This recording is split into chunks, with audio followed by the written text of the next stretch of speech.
La vida en la superficie de la Tierra es muy abundante, tanto en los continentes como en los océanos. Los organismos biológicos se han desarrollado y florecido. Incluso en la atmósfera se han identificado microorganismos en los niveles estratosféricos superiores.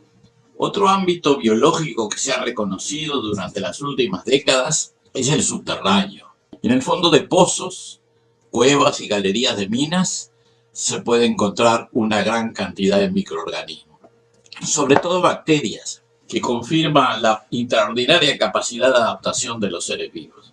Esto debe ser tenido en cuenta cuando examinamos la posibilidad de vida en la superficie de otros cuerpos planetarios, tanto en nuestro sistema solar como en otros sistemas estelares. En el caso del sistema solar, se puede comprobar que los ambientes superficiales son muy diferentes a los de la Tierra, ya sea porque las temperaturas suelen ser demasiado elevadas, como en el caso de Venus, o demasiado frías. Por ejemplo, Marte, la mayoría de los asteroides y satélites de los planetas gaseosos gigantes, todos ellos son muy fríos en sus superficies. En algunos casos las atmósferas pueden estar ausentes y en otros tener una composición letal para la vida tal como la conocemos. Sin embargo, las condiciones subsuperficiales de muchos cuerpos planetarios pueden ser similares a las nuestras, con mayores posibilidades de existencia de procesos biológicos activos.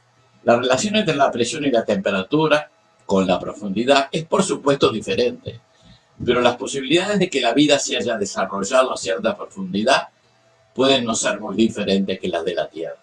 Los hidrocarburos, el metano y otros, se han detectado espectroscópicamente en las superficies y atmósferas de muchos de estos cuerpos. El caso de Titán, el satélite de Saturno, que presenta una atmósfera densa, el metano se evapora, condensa y se precipita como lluvia, formando ríos, lagos y mares. Debemos recordar que la temperatura de la atmósfera de Titán oscila entre 175 y 185 grados bajo cero. El agua parece haber sido abundante en la nube de gas y polvo que formó los planetas, y el hielo de agua ha sido identificado en varios cuerpos planetarios y cometas, que son más fríos que la Tierra. En estos cuerpos, las formaciones rocosas, como las de la Tierra, contienen algunos componentes oxidados que servirán como donantes de oxígeno. Los hidrocarburos proporcionarían la energía necesaria al oxidarse. Con estas condiciones podría haber una biología activa en las cortezas planetarias. Marte sería el planeta menos costoso para investigar, en busca de evidencia de vida extraterrestre subsuperficial. Quizás no haya que lanzar ninguna nave espacial para comenzar tal esfuerzo. Algunos meteoritos que ocasionalmente caen a la Tierra llevan la firma química de Marte. Es el caso de varios meteoritos recogidos de los campos de hielo de la Antártida. Las proporciones de elementos traza, como la secuencia de gases nobles de neón a xenón, así como la inusual proporción de isótopos de nitrógeno de la atmósfera marciana, ya fueron medidas y valores muy similares aparecen en estos meteoritos.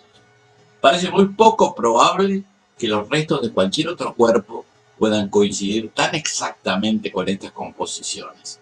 Millones de años después de que un impacto en Marte causó la eyección del material marciano, las órbitas de algunas de estas rocas colisionaron con la Tierra.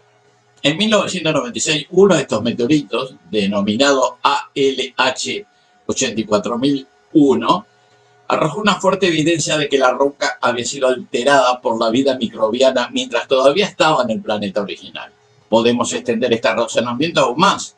Probablemente las condiciones subsuperficiales de varios satélites planetarios como la Luna, Io, Ganímedes, Titán, Europa, Encelado, etc., así como de los asteroides más grandes como Ceres y Palas, también pueden ser similares y por lo tanto pueden tener organismos activos dentro. Incluso los cuerpos más pequeños, como los cometas, pueden tener este tipo de condiciones, especialmente cuando se acercan al Sol.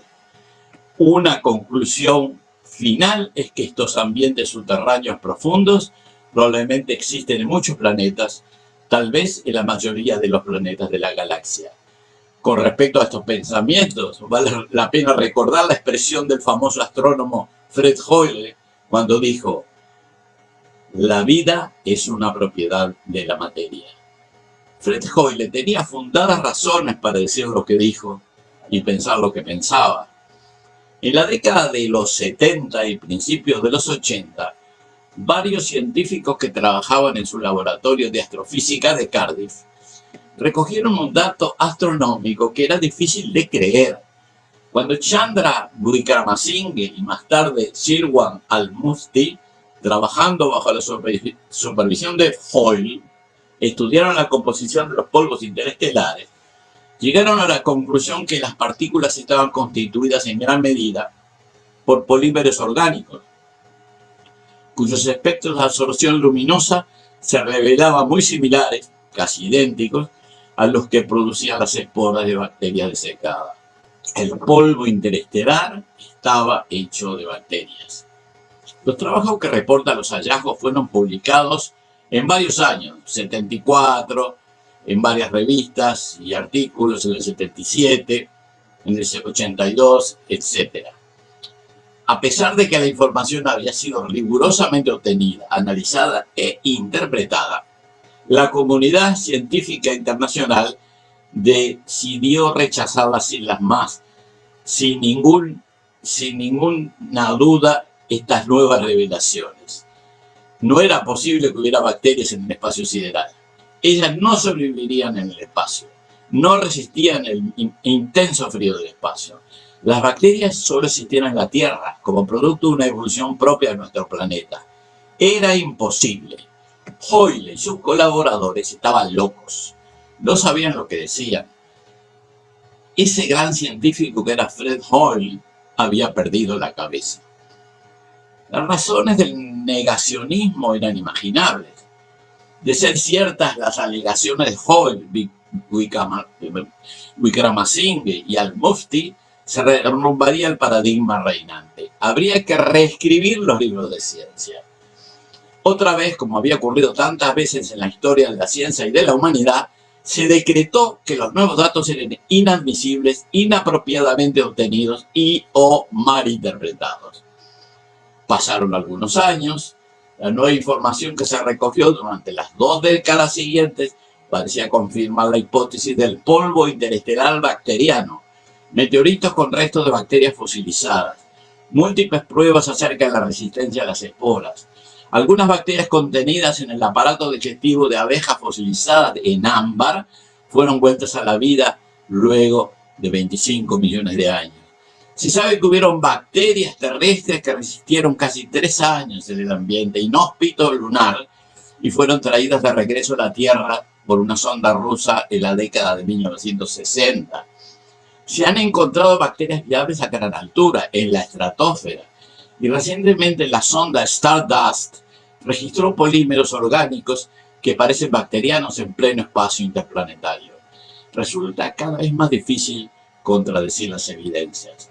Hay que creer o reventar. El universo está poblado de vida. En las cortezas, océanos y atmósferas de los grandes planetas, en el interior de los pequeños asteroides y cometas, en los fragmentos de hielo reinantes y hasta en el polvo cósmico microscópico. Innumerables esporas bacterianas recorren los espacios oscuros y gélidos en busca de un lugar donde despertar, vivir y reproducirse. Una vida que siempre existió y siempre existirá, sin principio ni fin. De ellas provenimos, nuestros innumerables e inmortales ancestros cósmicos, las diminutas serpientes celestiales que llamamos bacterias.